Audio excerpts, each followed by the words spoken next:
qu'on a vu, déjà, on était extrêmement choqués parce que on est arrivé au tout début. En fait, on est arrivé au tout début de l'incident. Les pompiers et la police n'étaient pas encore arrivés.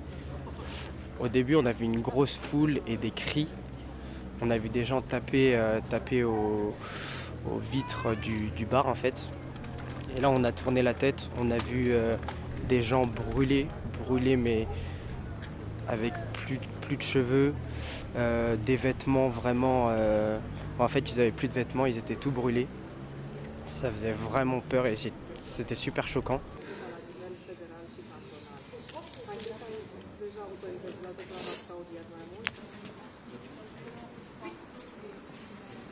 Oh oui, parce que putain, j'ai pleuré là. Oh non.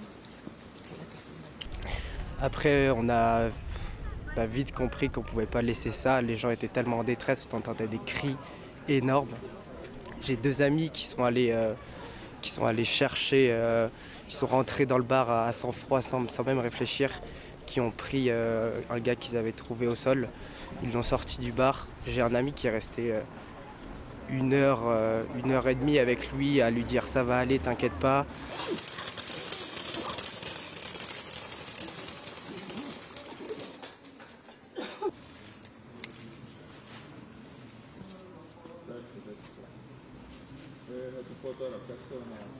En fait, dans le bar, il y avait vraiment tout le monde qui était épaulé. Ça faisait vraiment, c'était super choquant comme. Et je sais pas pourquoi nous.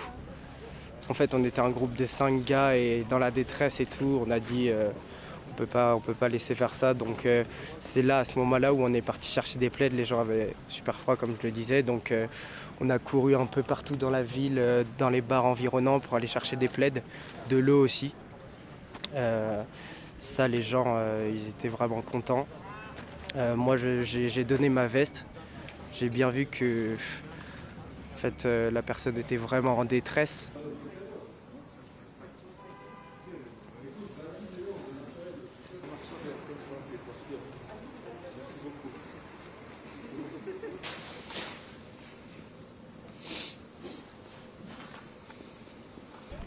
On est allé dans le bar la veille et c'est vrai que le bar, en fait, c'est un sous-sol. C'est un sous-sol où on descend que par un petit escalier et c'est vraiment confiné, en fait. On n'a pas vu les gens, enfin, en fait, on a entendu les gens taper aux vitres parce qu'il y a comme une terrasse autour et les gens tapaient aux vitres et c'est là où on s'est dit qu'il y avait un gros problème. Je crois qu'ils ont réussi à briser quelques vitres et sortir des gens, mais les gens étaient déjà, en fait, tout brûlés, quoi.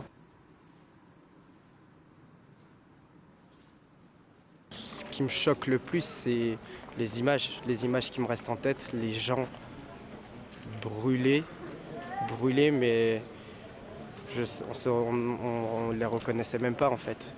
Les gens brûlés, chauves, brûlés des cheveux, brûlés des mains, on voyait de la peau qui dégoulinait.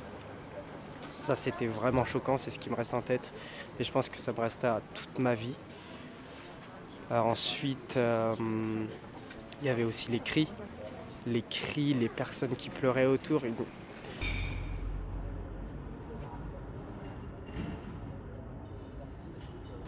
Personnellement, je pense que je vais être choqué à vie.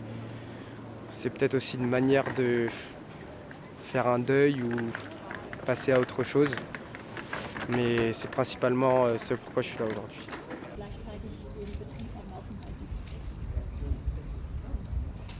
For more such videos, subscribe to the NewsX YouTube channel, hit the bell icon.